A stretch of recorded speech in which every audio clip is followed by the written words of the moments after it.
ခေါင်းယောဂအကြောင်းသင်ပါရီတည်ထားတဲ့နဲ့အရင်ဘက်ကဗီဒီယိုထဲမှာခေါင်းယောဂမှာတွေ့ရတဲ့လက္ခဏာတွေအဆင့်မြင့်ရောင်ခေါင်းယောဂနဲ့ရိုးရိုးအဆင့်ရောင်တာကိုဘယ်လိုခွဲရမလဲဆိုတာကိုပြောပြခဲ့ပါတယ်။ဒါပေမဲ့အများစုကခေါင်းယောဂဖြစ်စေနိုင်တဲ့အကြောင်းတွေခေါင်းယောဂဆိုတာကိုဘာလဲနဲ့ခေါင်းယောဂဖြစ်ရင်ဘာတွေဆောင်ပြီးဘာတွေရှောင်ရမလဲဆိုတာကိုပါသိကျင်နေကြပါတယ်။ဒါကြောင့်မို့လို့ဒီနေ့ဗီဒီယိုထဲမှာတော့ခေါင်းယောဂနဲ့ပတ်သက်ပြီးသိသင့်သမျှကိုထပ်ပြီးတော့ပြောပြပေးသွားပါမယ်။အရင်ဆုံးအဆင့်မြင့်ရောင်ခေါင်းယောဂဆိုတာဘာလဲနဲ့စပြီးတော့ရှင်းပြပေးသွားပါမယ်။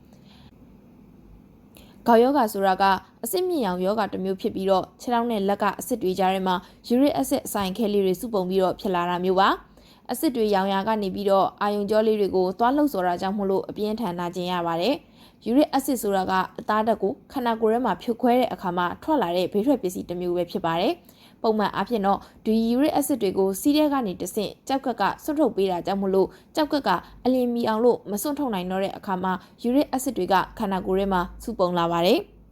ခေါင်းယောဂကချိန်မှမှာအဓိကတွေ့ရပြီးတော့တချို့တွေမှာတော့ဒူးကောင်းတဲ့တံတောင်စစ်တွေမှာလည်းတွေ့ရတတ်ပါတယ်ခေါင်းယောဂကလူသားတွေမှာတွေ့ရတဲ့ယောဂတွေထဲမှာတော်တော်ရှိကြတဲ့ထဲမှာပါတယ်လို့ပြောလို့ရတယ်စိတ်ဝင်စားစရာကောင်းတဲ့အချက်ကိုပြောရရင်တော့ Alexander the Great, Isaac Newton နဲ့ Benjamin Franklin တို့ကလည်းခေါင်းယောဂခံစားခဲ့ကြရပါတယ်ဘယ်သူတွေမှာခေါင်းယောဂဖြစ်နိုင်လဲခန္ဓာကိုယ်ကနေပြီးယူရစ်အဆစ်ကိုကြောက်ကဆွတ်ထုတ်နိုင်တာထက်ပိုပြီးထုတ်နိုင်မယ်ဆိုရင်တော့လူတိုင်းမှာခေါင်းယောဂဖြစ်လာနိုင်ပါတယ်ဒါပေမဲ့ခေါင်းယောဂကအဓိကအပြင်အသက်30နဲ့60ကြာအမျိုးသားတွေမှာပိုတွေ့ရတတ်ပါတယ်နောက်ပြီးခေါင်းယောဂကမျိုးရိုးလိုက်တတ်ပါတယ်သင်ရဲ့မိသားစုဝင်တစ်ယောက်မှာခေါင်းယောဂရှိတယ်ဆိုရင်သင်မှာလည်းခေါင်းယောဂရှိနိုင်ခြေကသူများတွေထက်ပိုပြီးတော့များပါတယ်ဒါတွေကသင်ထိန်းချုပ်လို့မရတဲ့ခေါင်းယောဂဖြစ်စေတဲ့အကြောင်းရင်းတွေပဲဖြစ်ပါတယ်တင်ထိန်ချုပ်လို့ရပြီးခေါင်းယောဂဖြစ်တာကိုအားပေးတဲ့အခြေအနေတွေလည်းရှိပါသေးတယ်။အရက်အထူးသဖြင့်ဘီယာတွေအလွန်ကျွံတောက်တာကခေါင်းယောဂဖြစ်ဖို့အားပေးပါတယ်။အနီရောင်ရှိတဲ့အသားတွေကလီစာတွေနဲ့ပင်လယ်စာတွေကလည်းခန္ဓာကိုယ်မှာယူရစ်အဆစ်ကိုမြင့်တက်စေပြီးခေါင်းယောဂဖြစ်ဖို့အားပေးပါတယ်။ဒီအစားအစာတွေကဖြူရင်တွေအများကြီးပါပြီးတော့ခန္ဓာကိုယ်ကနေဒီဖြူရင်တွေကိုယူရစ်အဆစ်အနေနဲ့ဖြိုခွဲတာကြောင့်ခန္ဓာကိုယ်မှာယူရစ်အဆစ်စုပုံလာပြီးအဆစ်တွေမှာယူရစ်အဆစ်အခဲလေးတွေဖြစ်သွားစေပါတယ်။အချိုရည်တွေကလည်းခေါင်းယောဂဖြစ်ဖို့ကိုအားပေးပါတယ်။သင်ရဲ့ခန္ဓာကိုယ်ကနေယူရစ်အဆစ်ကိုဘလောက်စွန့်ထုတ်နိုင်လဲဆိုတာကလည်းအရေးကြီးတဲ့အချက်ပဲဖြစ်ပါတယ်။ယူရစ်အဆစ်ကိုကြောက်ကကနေစွန့်ထုတ်တာကြောင့်ကြောက်ကမကောင်းမှုဆိုရင်မစွန့်ထုတ်နိုင်ပဲခေါင်းယောဂဖြစ်စေနိုင်ပါတယ်။တခြားယူရစ်အဆစ်များစေတဲ့အကြောင်းရင်းတွေကတော့အစာခံတာရေဓာတ်မလုံလောက်တာဖျားတာနဲ့စီးဆေးတွေပဲဖြစ်ပါတယ်။ခေါင်းယောဂကအဝလွန်တဲ့သူတွေနဲ့သွေးတိုးယောဂရှိတဲ့သူတွေမှာလည်းတွဲရတတ်ပါတယ်။ဒါဆိုခေါင်းယောဂကိုမကုပဲထားရင်ဘာတွေဖြစ်နိုင်လဲ။ခေါင်းယောဂကကုလို့ရတဲ့အခြေအနေတစ်ခုဖြစ်ပြီးတော့မကုပဲထားမယ်ဆိုရင်တော့သွေးထဲမှာယူရစ်အဆစ်တွေများလာပြီးကြောက်ကမှကြောက်တယ်တတ်ပါတယ်။ဒီကြောက်တွေကခါနဲ့စီလန်းချောင်းတစ်ချက်ကိုအလွန်အမင်းနာကျင်စေပြီးစီလန်းချောင်းပိုးဝင်တာကြောက်ကပျက်စီးတာတွေထိဖြစ်စေနိုင်ပါတယ်။ခေါင်းယောဂခဏခဏပြန်ဖြစ်တယ်ဆိုရင်အဲ့ဒီအဆစ်တွေကိုထိခိုက်ပျက်စီးစေပါတယ်။ယူရစ်အဆစ်အဆိုင်ခဲလေးတွေစုပုံလာပြီးအယိုးတွေကိုပျက်စီးစေနိုင်ပါတယ်။ဒီလိုကနေပြီးတော့အယိုးတွေပုံမှန်တော့တာအဆစ်တွေပုံမှန်အလုံးမလုံးနိုင်တော့တာမျိုးဖြစ်စေနိုင်ပါတယ်။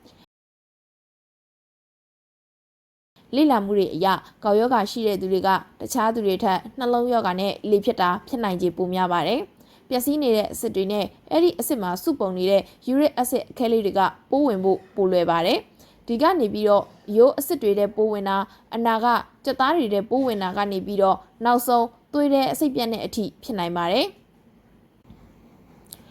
ခေါင်းယောဂကရေရှည်ကြနိုင်တာလှုပ်ရရှားခတ်တာတွေကြောင့်စိတ်ယောဂကိုလည်းထိခိုက်စေပါတယ်။ရေရှည်ခေါင်းယောဂခံစားရတဲ့သူတွေမှာအဆစ်တွေနားတာနဲ့စိတ်တိုင်းကြမလှုပ်ရှားနိုင်တာတို့ကြောင့်စိတ်ဖိစီးတာစိုးရိမ်ပူပန်မှုများတာနဲ့စိတ်ကြယောဂဖြစ်တာတွေတွေ့ရတတ်ပါတယ်။အဆစ်မြင့်ရောင်ခေါင်းယောဂဖြစ်နေချိန်မှာဘာတွေလုပ်နိုင်မလဲကြည့်လိုက်ကြရအောင်။ပထမတစ်ပတ်နှစ်ပတ်လောက်ကတော့ဖြစ်နိုင်ရင်ဂရိန်ပေါ်မှာလှဲနေတင်ပါတယ်။ဒါပေမဲ့တစ်ရက်နှစ်ရက်ထက်တော့ပိုမလှဲတင်ပါဘူး။ဖြစ်တဲ့အဆစ်ကိုရင်သွေးအိတ်ကပ်ပေးတာရေခဲကပ်ပေးတာတို့ကလည်းအနာသက်သာစေပါတယ်။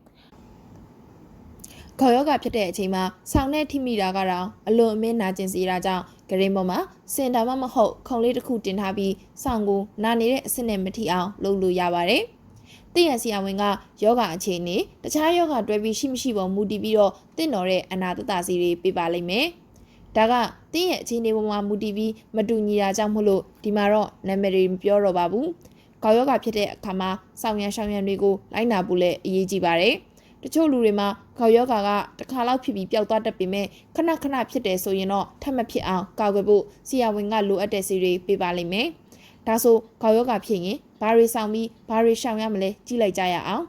။ဆောင်ရမယ့်အချက်တွေနဲ့စပြောရမယ်ဆိုရင်တော့နံပါတ်1ကလီစာအနီရောင်ရှိတဲ့အသားတွေနဲ့ပင်လယ်စာတွေကိုလျှော့စားရပါမယ်။နံပါတ်2အရက်ဘီယာနဲ့ဝိုင်တိုက်တာကိုလျှော့ရပါမယ်။နံပါတ်3အချိုရည်နဲ့အမြုပ်တွေပါတဲ့အရည်တွေကလည်းတက်နိုင်သလောက်လျှော့တောက်ရပါမယ်။နံပါတ်4အစားအစာကိုတင်းတင်းမျှတအောင်စားရပါမယ်။နံပါတ်5ရေကိုတစ်ရက်အနည်းဆုံး2လီတာလောက်လုံလောက်အောင်တောက်ရပါမယ်။နံပါတ်6ကိုလေးချိန်ကိုလည်းပုံမှန်ဖြစ်အောင်ထိန်းရပါမယ်။ဒါပေမဲ့အလွန်အမင်းငတ်ခန္ဓာမျိုးကိုတော့ရှောင်ရှားရပါမယ်။နံပါတ်9ဖက်နှက်ကိုလည်းကိုယ်နဲ့တင့်တော်ပြီးတော့တတောင့်တတာရှိတာကိုစီပါ။နံပါတ်10လေးချိန်ကလည်းပုံမှန်လုပ်တင်ပါတယ်။ကဲဒါဆိုရင်ဘာတွေရှောင်ရမလဲပြောလိုက်ရအောင်။နံပါတ်1မအိတ်ခင်အလွန်အမင်းမစိုးရိမ်ပါနဲ့။နံပါတ်2အားကစားကိုလည်းပြင်းပြင်းထန်ထန်မလုပ်ပါနဲ့နံပါတ်3အရင်အေးတဲ့နေရာတွေမှာမနေပါနဲ့နံပါတ်4အရက်တွေအလွန်အကျွံမတောက်ပါနဲ့နံပါတ်5အချိုရည်နဲ့အမြုပ်ထတဲ့အရည်တွေကိုရှောင်ရှားရပါမယ်ခေါင်းယောဂနဲ့ရင်ဆိုင်ရတာကစိတ်ရှုပ်စရာကောင်းပါတယ်နာတာကလည်းအရန်နာတဲ့အပြင်ဘယ်အချိန်မှထနာမလဲဆိုတာလည်းမသိနိုင်ပါဘူးဒီလိုမျိုးနောက်တစ်ခါဘယ်အချိန်မှနာမလဲမသိတာကြောင့်ပဲပို့ပြီးစိုးရင်ပူပန်ရပါတယ်။ဒါပေမဲ့တင့်အနေနဲ့အနေတိုင်းအစားအသောက်တွေကိုစင်ကြင်မဲ့စောင်ရံရှောင်ရံတွေလိုက်နာမယ်ဆရာဝန်ကပေးတဲ့ဆေးတွေကိုတေချာတောက်မယ်ဆိုရင်တော့နောက်တစ်ခါထပ်ဖြစ်နိုင်ခြင်းကိုအတော်အသင့်ရှော့ချနိုင်မှာပါ။ဒီဗီဒီယိုလေးကတင့်အတွက်အသုံးဝင်နေဆိုရင်ဗီဒီယိုလေးကိုလိုက်နေပြီးမိသားစုဝင်တွေနဲ့အတီတွေကိုလည်း share လိုက်ပါအောင်နော်။နောက်ဗီဒီယိုမှာတော့ခေါင်းယောဂဖြစ်တဲ့သူတွေစားရမယ့်အစားအစာတွေနဲ့ရှောင်ရမယ့်အစားအစာတွေကိုတေချာပြောပြပေးသွားမှာမို့လို့ channel လေးကို subscribe လုပ်ရသေးရင်လုပ်သွားပေးပါအောင်နော်အရင်ဘက်ကတင်ခဲ့တဲ့ခေါင်းယောဂမှာတွေ့ရမယ့်လက္ခဏာတွေကိုမကြည့်ရသေးဘူးဆိုရင်လည်းသွားကြည့်လိုက်ပါအောင်ဗီဒီယိုလေးကိုအဆုံးထိကြည့်ပေးတဲ့အတွက်ကျေးဇူးတင်ပါတယ်အားလုံးပဲနေကောင်းကြပါစေရှင်